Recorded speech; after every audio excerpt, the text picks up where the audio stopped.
Hello everyone. Subject is physics. Today I am going to give the lecture on Newton's laws. So already we have discussed about the frames of reference, rest and motion of a particle or bodies. So today we are going to discuss about the Newton's laws. First of all, I am going to discuss about Newton's first law.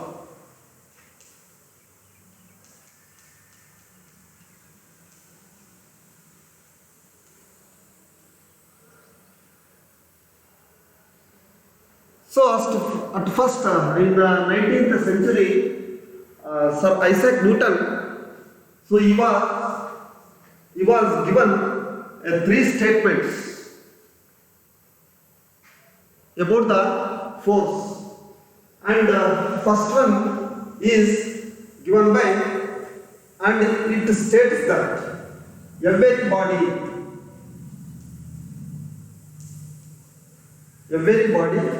continues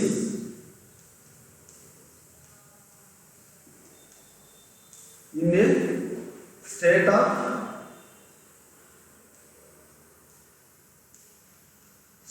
rest or uniform motion in a straight line.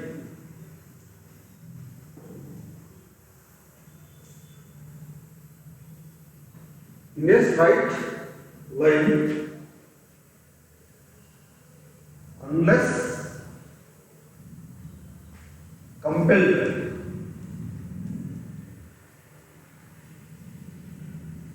compelled by an external force to change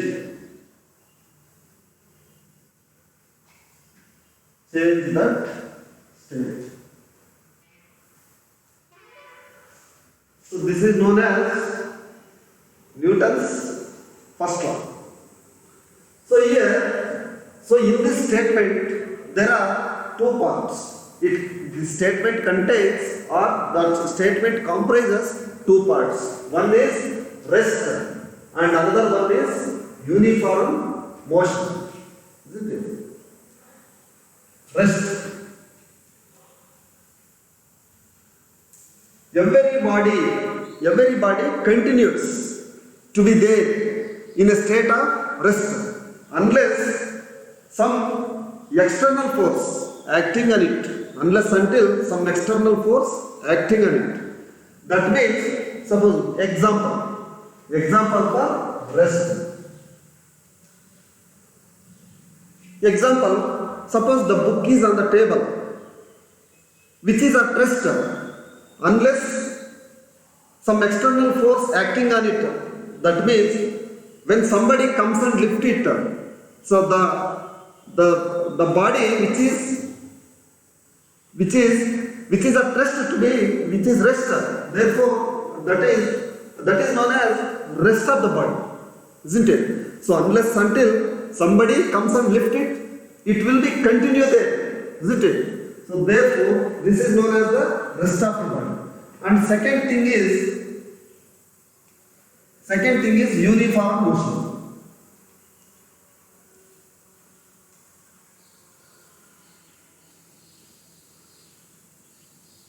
Second thing is uniform motion. Every body continues in a state of uniform motion, isn't it? Uniform motion unless in a straight line, in a straight line. So compelled by an external force to change that state. That means Earth is a good example.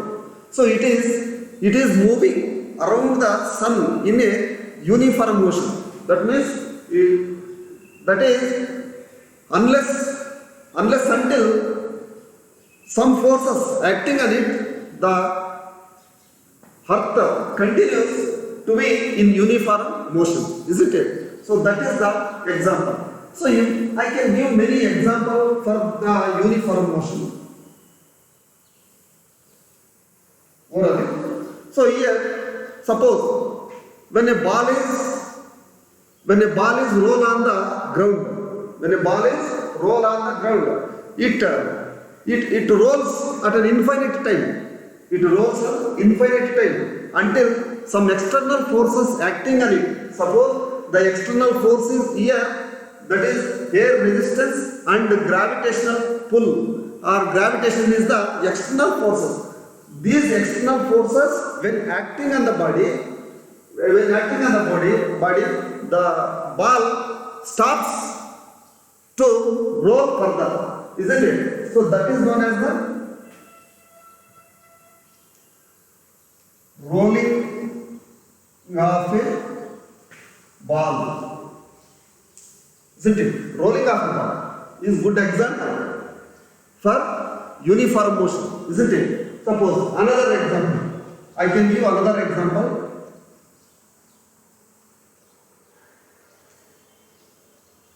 A lawn roller. Suppose when lawn roller is set into motion in a uniform velocity. Suppose a large amount of force is required to set into motion, and after it has started suddenly, so the large amount of force is required to stop it, isn't it? So therefore, unless until somebody will come and stop it, the rolling of a lawn roller continues in its state of uniform motion, isn't it? And third one is we have known that when fruits or leaves from a tree are in a uniform motion or in a state of rest, unless until somebody come and shake the tree, that means they are in the state of rest, isn't it? So fourth one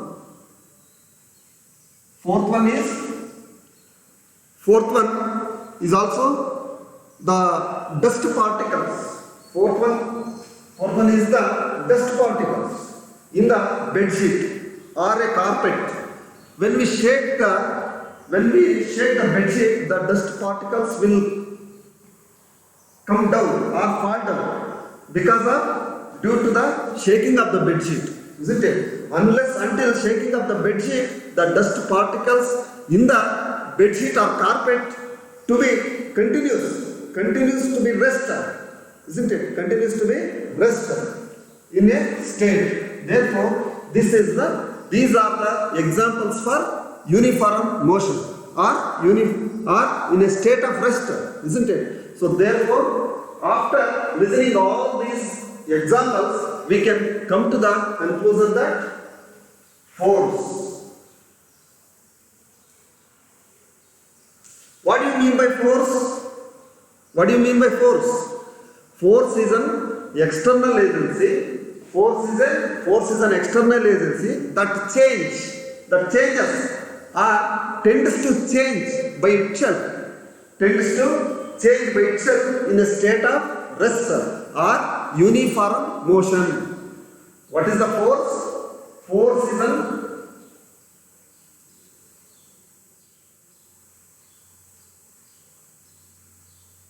an external agency that changes or tends to change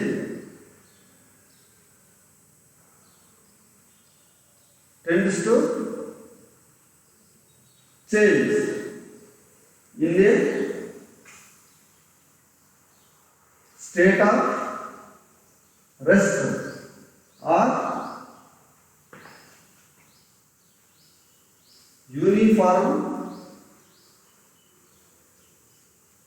motion in a straight line.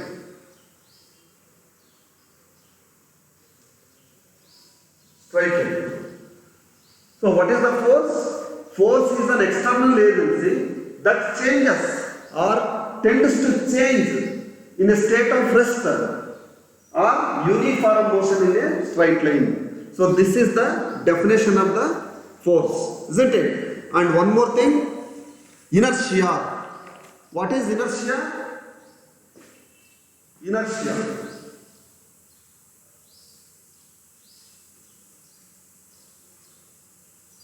Inertia of a body. What do you mean by inertia of a body? Inertia is the inability of a material body that change by itself, its state or uniform motion in a straight line, isn't it? Inertia is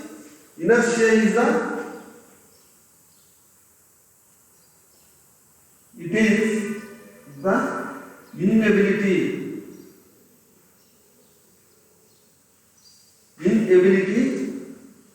of a material body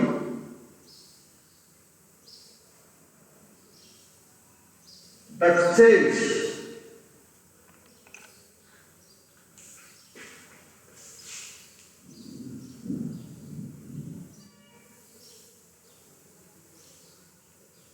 by itself. That change by itself, its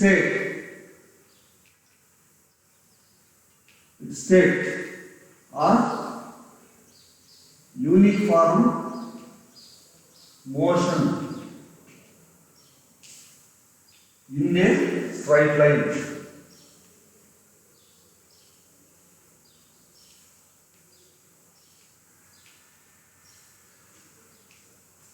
This is known as inertia.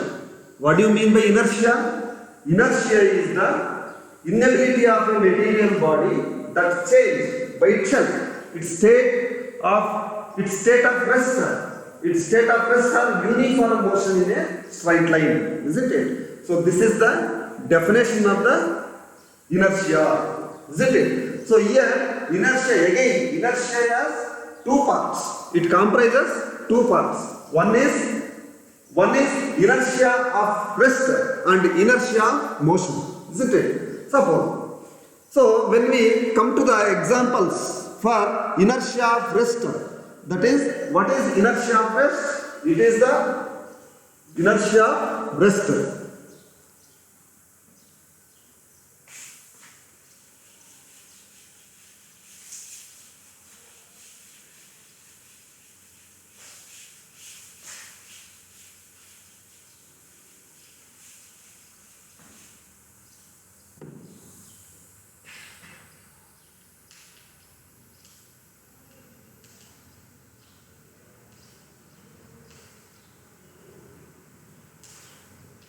Inertia of rest. It is not what is meant by inertia of rest? It is the property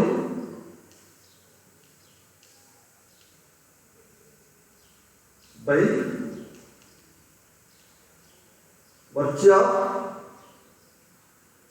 it is the property by virtue of it is the property by virtue of which continues virtue of which continues to be in a state of rest.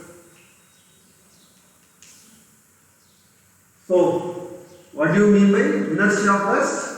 So, it is the property by virtue of which continues to be in a state of rest. So, example, that means, so here, a person who is sitting in the bus, when the bus suddenly starts, the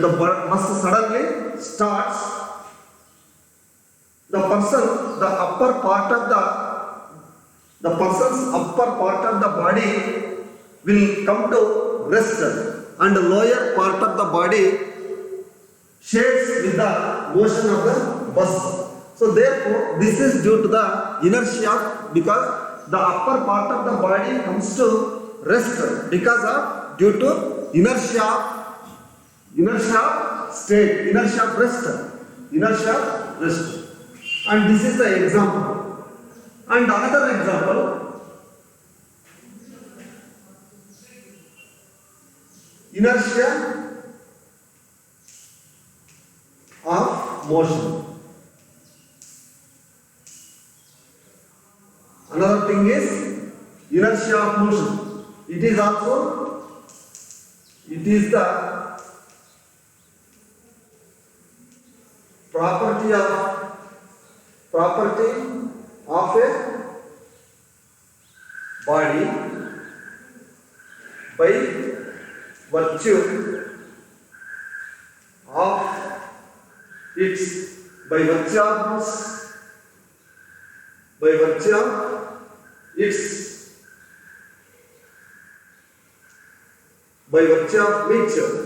virtue of its which continues to be in a state of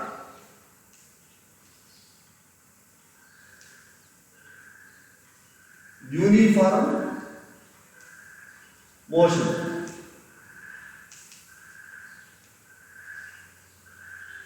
Uniform motion, isn't it?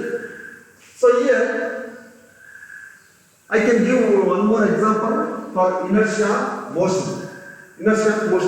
Here, when person who is sitting in the bus, who is standing in the bus, or who is sitting in the bus, so when the bus starts suddenly, when the bus stops suddenly, due to inertia of motion, the upper part of the body will shades with the motion, and the lower part of the body will come to rest due to its motion, due to bus's motion. Okay, bus motion. That's why. So this is an example of the inertia motion, isn't it? So one more thing. So I can give. So the quantitatively we can say that inertia of a body is maintained. Inertia of a body are measured by the mass of the body. However, so if the body has greater force required change its state, isn't it? The body is needed a greater force to change the state, isn't it? So and hence a greater in its inertia and vice versa, isn't it? So this is the inertia of rest and inertia of motion, force, and we have studied all these things. We can come to the conclusion that force, inertia of rest and inertia of motion, what it is, isn't it? So then we will go to the Newton's second law, isn't it? So Newton's second law states that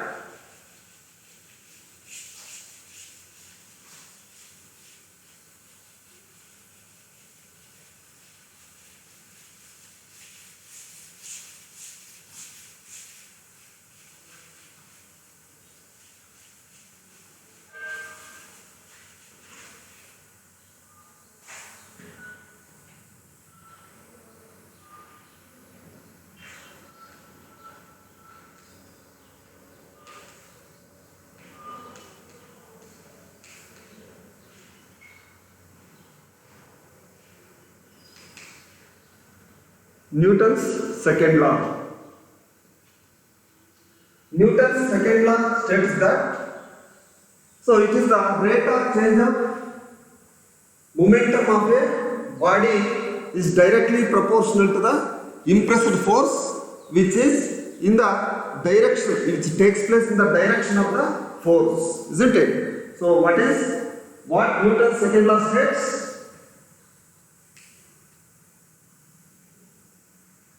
The rate of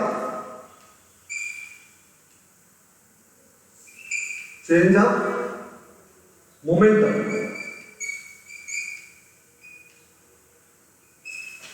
The rate of change of momentum of a body, the rate of change of momentum of a body is directly proportional.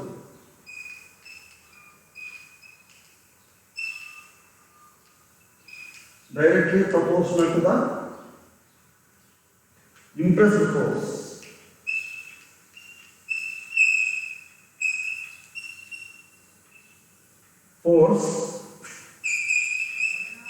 And takes place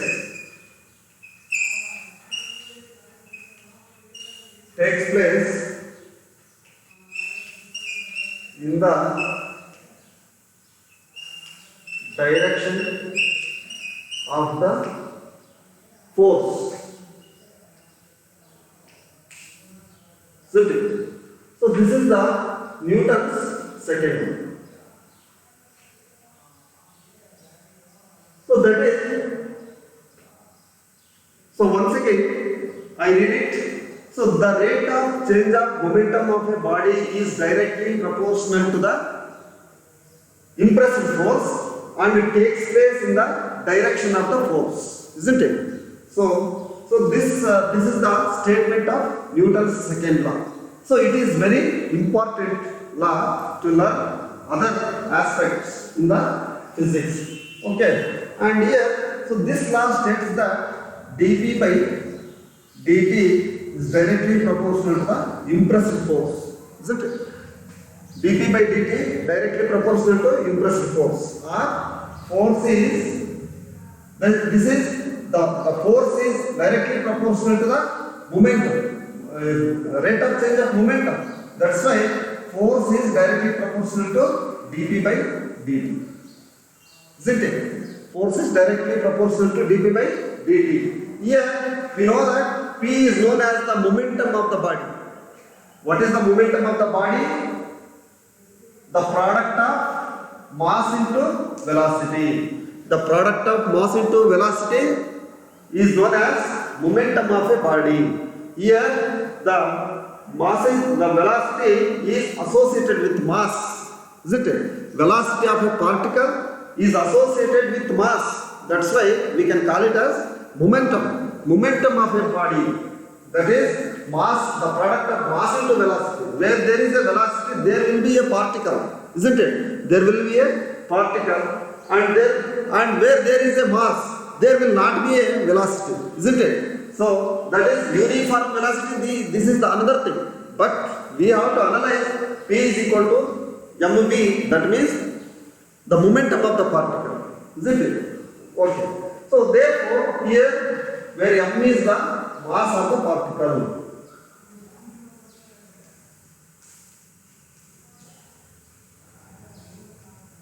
Mass of the particle. V is the velocity. Velocity of the particle. Velocity of the particle. So that's why we can write again, this is equal to K, where K is known as the proportionality constant.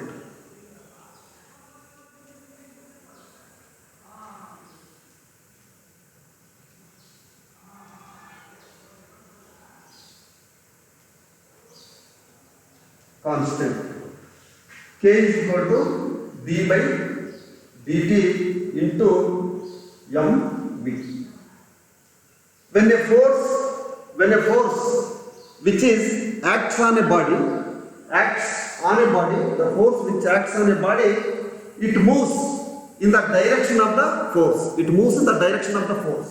So that's why, therefore, F is equal to m. M is constant, that's why I can get out. Okay. And K, suppose for K is equal to 1.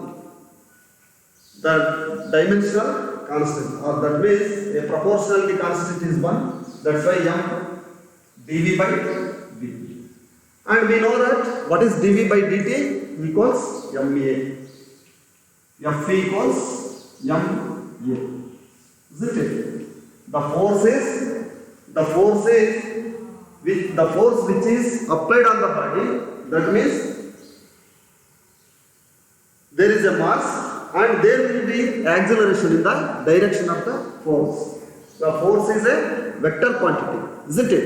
So that's why, so the direction and magnitude is also included, isn't it? So therefore, dv here, dv by dt equals acceleration. Acceleration means the rate of change of velocity of a body equals acceleration.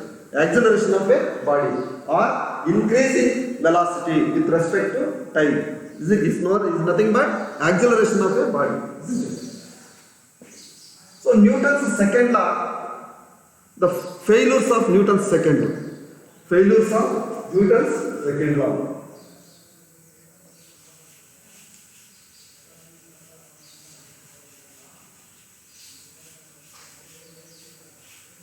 Or limitations of Newton's second law.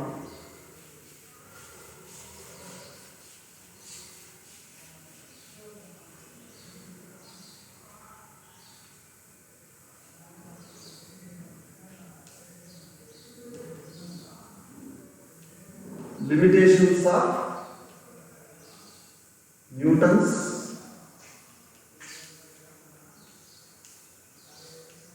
second law.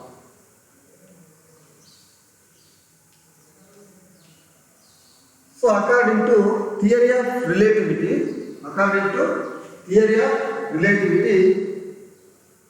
m equals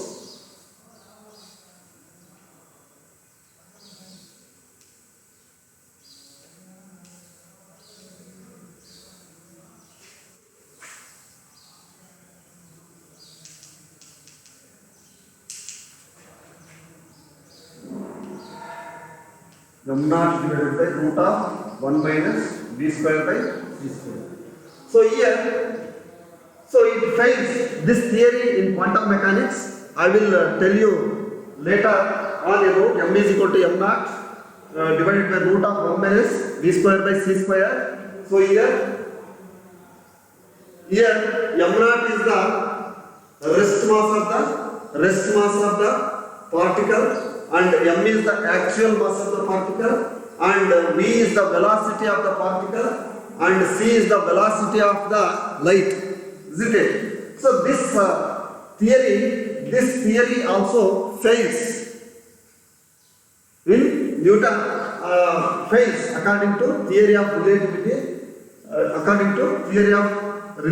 M is equal to m naught divided by root of 1 minus v square by c square. This theory fails in point of view of the Newton's second law, isn't it? And also limitations of non-inertial frames of reference. The Newton's second law fails in non-inertial frames of reference, isn't it? Okay.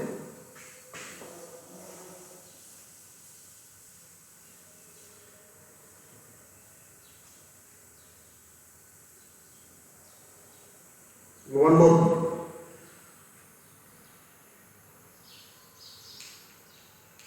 Non-inertial frames of reference.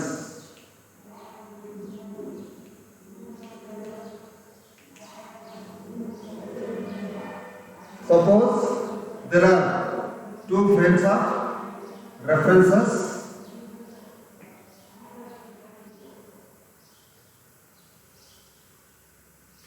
O and O dash are the origins of the two frames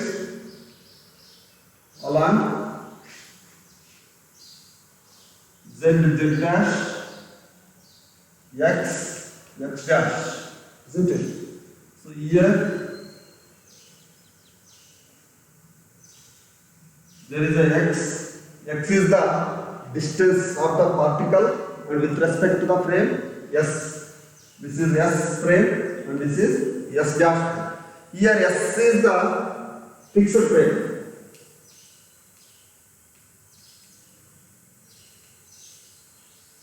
Fixed frame, S dash, moving frame.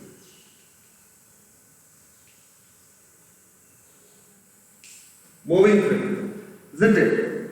So here S and S dash is the fixed frame and S is the fixed frame and S dash is the moving frame, isn't it?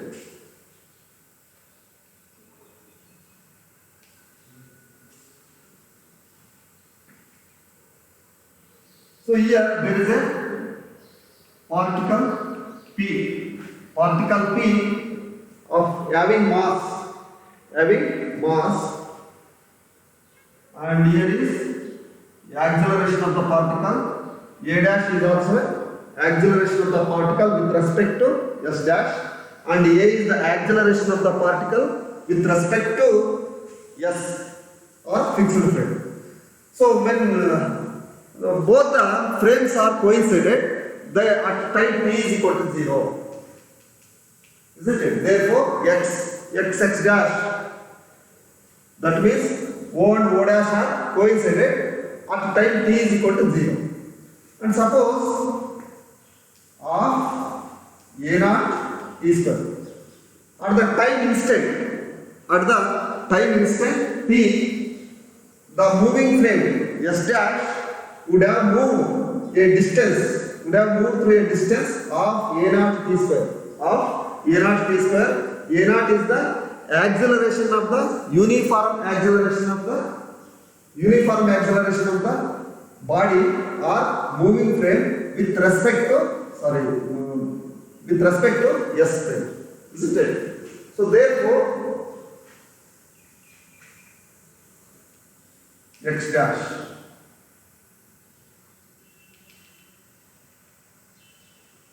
isn't it?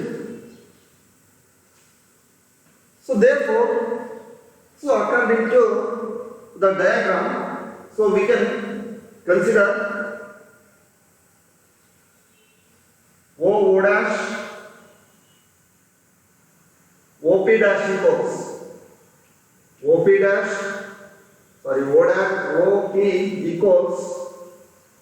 OP equals O dash plus O dash P, isn't it? What is here? X is the distance between the particle and the S frame, isn't it? And here x dash is the distance between the particle and the S dash frame, isn't it? And so 1 by 2 A naught t square is this is the acceleration of the particle or distance moved by the particle with respect to S dash, isn't it? So therefore, m is the mass of the particle. OP is equal to, OP means OP equals x and O dash equals half A naught t square plus O dash t is equal to x dash, isn't it? So here now we are going to explain x dash equals x minus half A naught t square. And now this is equation number 1 and this is equation number 2. Differentiate with respect to 2. dx dash divided by dt equals dx by dt minus half into 2 A naught t, isn't it? Once again differentiate with respect to dx. This is equation number 3. Equation number 3 is once again differentiate with respect to t. D square x dash divided by dt square equals d square x by dt square minus half 2 gets cancelled. A naught only A naught is remaining at the last term. Okay. So therefore, this is the equation number 4. Now we can learn from this, from the equation number 4, d square x by dt square equals a dash, and d square x by dt square is equal to d square x by dt square equals a, and this is a naught, isn't it? So therefore, what does become equation number 4? A dash equals a minus a naught, and multiplying m on both sides.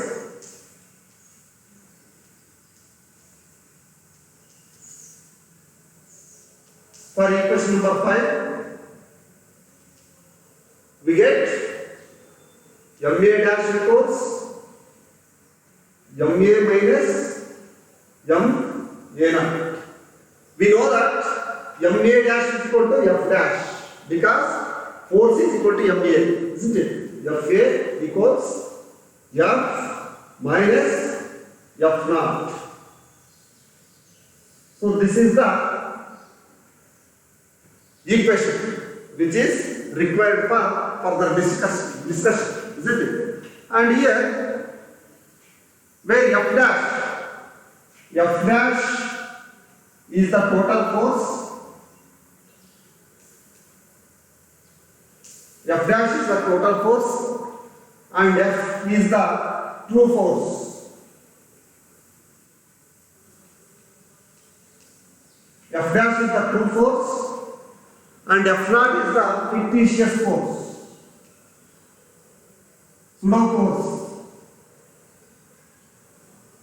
pseudo force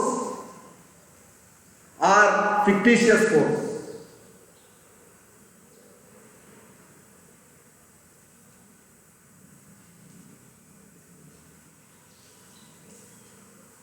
F naught is the fictitious force or pseudo force.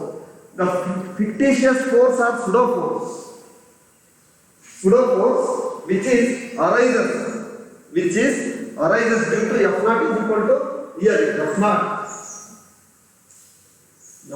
equal to minus ma naught, isn't it? So we can write like this. So f dash is equal to f plus f naught. F naught is equal to m minus ma naught. So minus negative sign indicates that it is the retardation of body, retardation or deceleration of the body.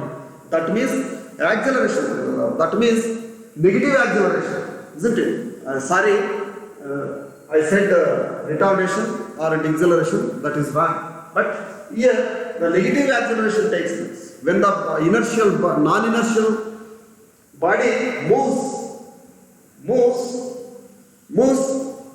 So if there is a particle in that body, that will come in opposite direction, isn't it? So this is the non-inertial frames of reference of a body.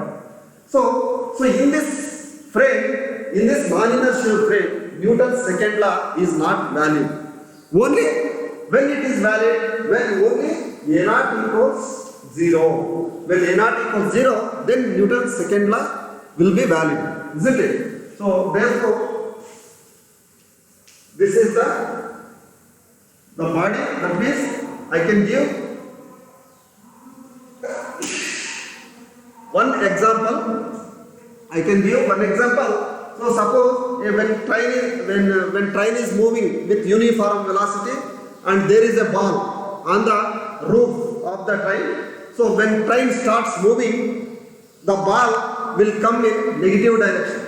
The ball coming slowly, it starts to move in negative direction, isn't it? So that means when train takes the maximum speed, if the train takes the maximum speed, the ball will come in opposite direction with the same acceleration or same velocity. So therefore, this is the Newton's second law. Newton's second law is not valid in non-inertial frames of reference, isn't it? So this is the derivation which is very important derivation for the point of examination view, isn't it? Okay. So and now we will come to the, now we will come to the mass. What is mass?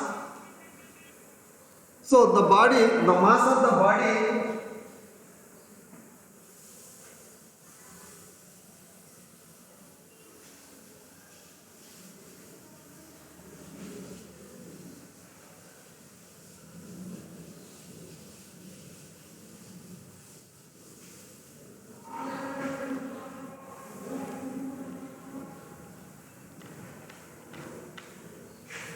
what is mass?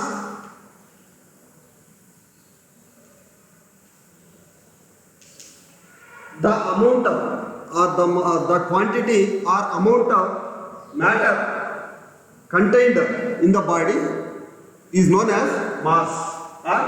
So it is the mass of a body is the quantity of matter possessed by it. Possessed by it is known as matter. Sorry, mass. It is the body. It is the mass of the body. It is the mass of the body. The mass of the body is the quantity of matter.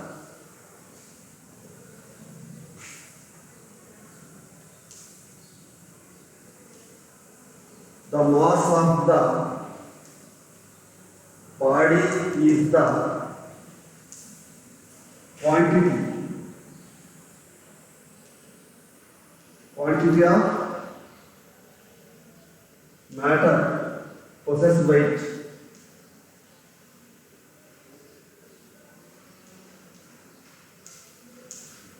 The mass of the body is the quantity of matter possessed by it. Is known as mass.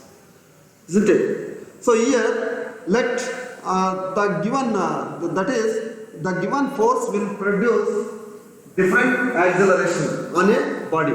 Different accelerations in bodies of different masses.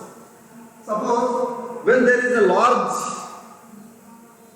body is there, when there is a large body is there, so on which the force is acting on it, and then that is the moment of inertia. The moment of inertia is very large, isn't it? Because in heavier bodies there is a lot of force is required to move it, isn't it? So therefore, on different bodies will produce different accelerations, isn't it? So therefore, M1, example M1 is the mass of one body, and M2 is the mass of another body, and A1 is the mass of the acceleration of the first body, and A2 is the mass of the acceleration of the second body.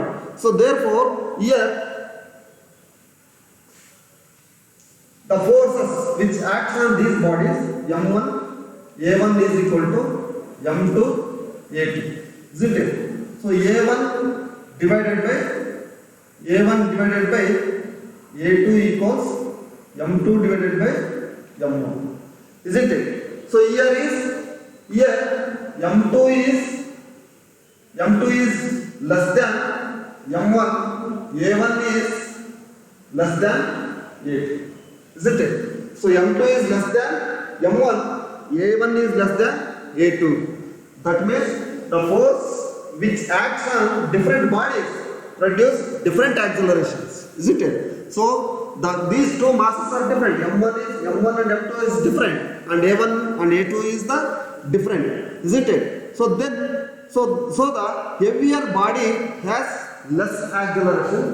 Here, what do we conclude? Here, heavier body has less acceleration than the lighter bodies, isn't it? So, inertia of masses. Next point.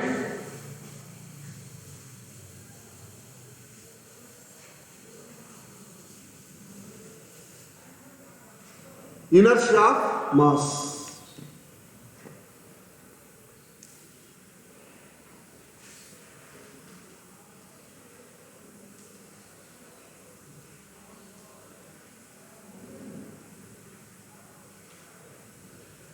And already we have learned so far about the inertia of mass, and here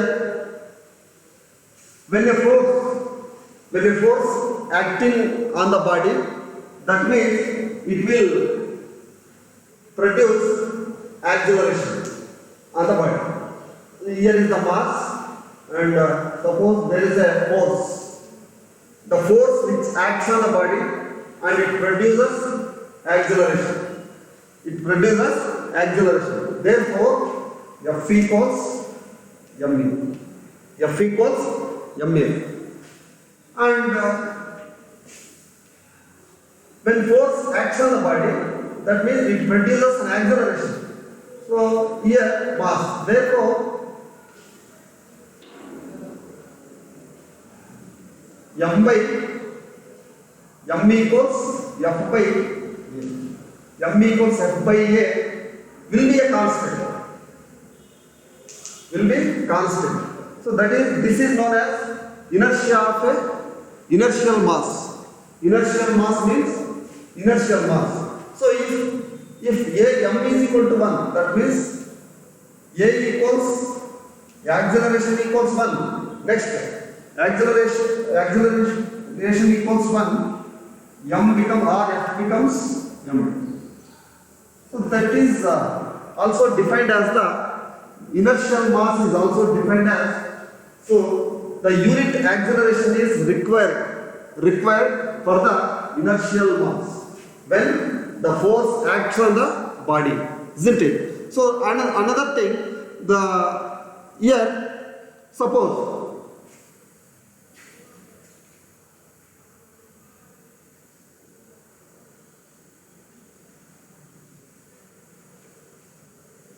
same forces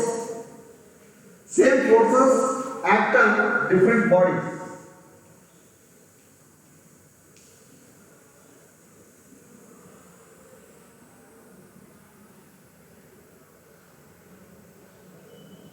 MA and MA. Same forces are acting on different bodies. It will produce an equal amount of acceleration and equal amount of acceleration on both the bodies. Bodies are different. So the forces are acting, same forces or equal forces are acting on the two bodies. Equal forces are acting on the two bodies. That means due to the force, it produces same acceleration in both the bodies. In the same way, we can conclude that suppose there is a small body and there is a heavier body. Is there? The force which acts on the body, F equals F and F. So here the force which acts on the body, which acts on different bodies, having A1 and A2. On heavier body, there is a less acceleration. There is a less acceleration because the inertial mass is heavier, and here there is a better acceleration due to inertial mass is small, isn't it? So therefore here A1 is greater than A2 and M1 here M2. Here M2 is greater than M1, isn't it? So this is the concept of inertial mass. And then what is and then we can come to the impulse of a force.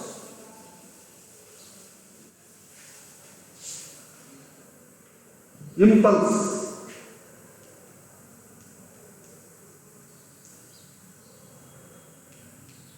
So impulse means F into. So impulse of a force is defined as the change in momentum. Change in momentum of the body is known as impulse of a force, or it is the force which is required for a short time.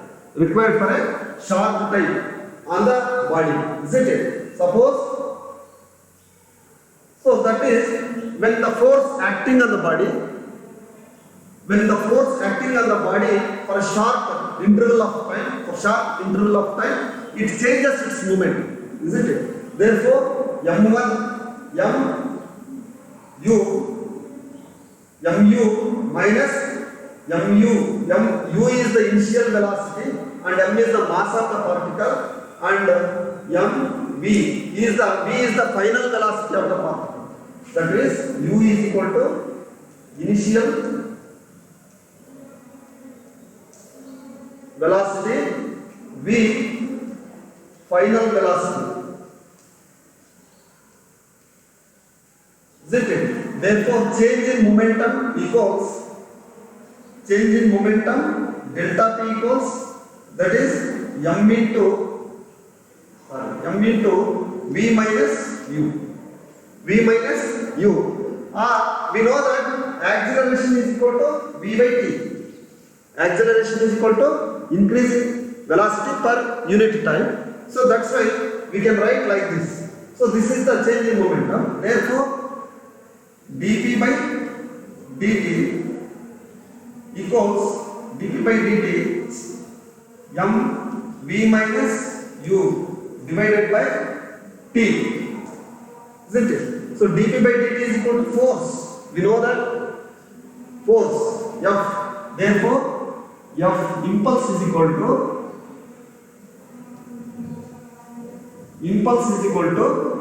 force into t equals change in momentum v minus u. So this is the impulse of a force. So we can give many examples for impulse of a force. When we hit the ball with a bat in a short interval of time. So hitting the ball with a short interval of time, and then one example, and a driving of the knife with hammer into the wall, that is also another example. And the third one is when we fire the bullets with the gun in a short interval of time. So these are the examples for impulsive of a force, isn't it? Impulsive of a force. Impulse is nothing but force into time, isn't it? So this is the concept of impulsive of a force. And one more thing, and now we come to the Newton's third law of motion.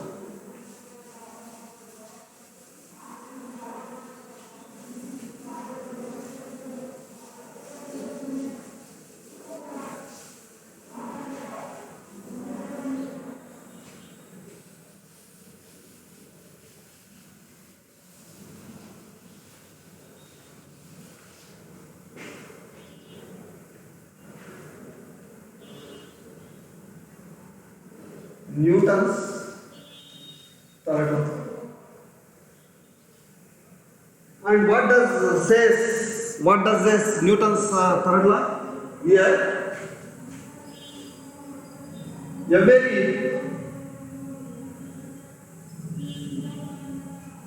every action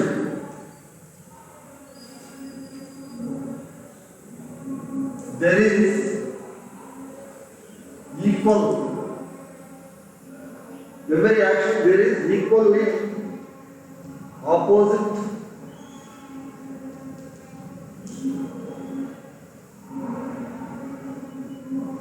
magnitude and direction.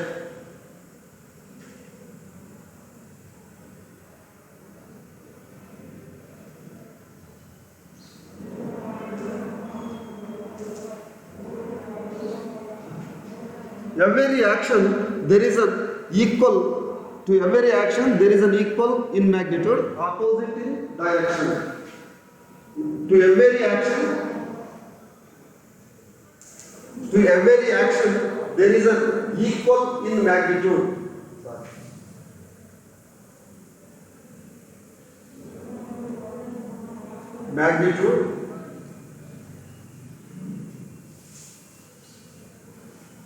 Equal in magnitude and opposite in direction. Opposite in direction. So this is very important law for discussing. So here to every action there is an equal. There is an equal in magnitude and opposite in direction. Opposite in direction. So here, suppose when a body, suppose there is a body, there is a duster which is on the table, and so here the duster, suppose the duster is A.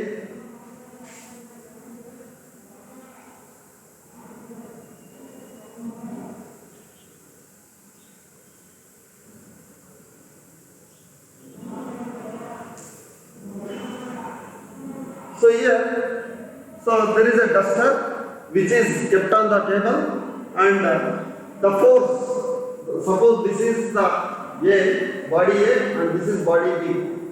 The body is exerted, the body A is exerted a force on the body B, and B in the body in downward direction, and the same amount of magnitude which is opposite in direction, to the body A, isn't it? The same amount of force which is exerted on the body A, isn't it? In opposite direction. So this is the example for Newton's third law. And suppose F equals, then therefore we can write F AB equals F minus F BA, isn't it? FAB is equal to FBA. And here, suppose the body which is exerted on the force, on the body by B, isn't it? A is the body on which the body B is exerted on the body A, isn't it? So here B is another body which is exerted on the force on body A in opposite direction, isn't it? So therefore, if FAB is the force on the body A by the body B, isn't it? So here F is equal to in positive direction, and that means F is the force on the body B by the body A in opposite direction, in equal and magnitude in direction, isn't it? So therefore, Newton's law, we can give many examples for equal and opposite directions. So suppose the book is lying on the table, exerts an equal amount of force in the downward direction. The body B, which also exerts an equal amount of force in upward direction, isn't it? So this is the example for Newton's third law, isn't it? And one more thing. So when a person walks on the ground, another example. When a person walks on the ground, so his leg stresses the ground. That is action, and the same amount of force will stress on the person to walk. That is a reaction, isn't it? That is another example. When birds flying, that means the bird pushes the air in downward direction, that is action. The same amount of force in opposite direction exerted by the air in upward direction, so that the bird can fly easily, isn't it? And another example, in the rockets, the bird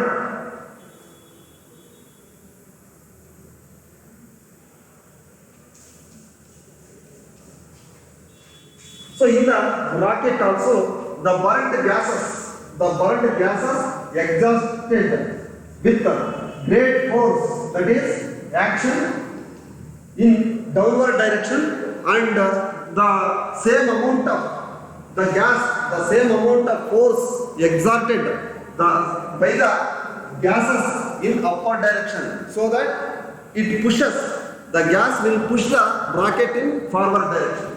So this is the action and reaction, that is known as reaction of the forces, isn't it? And then I will tell you later on about the rockets.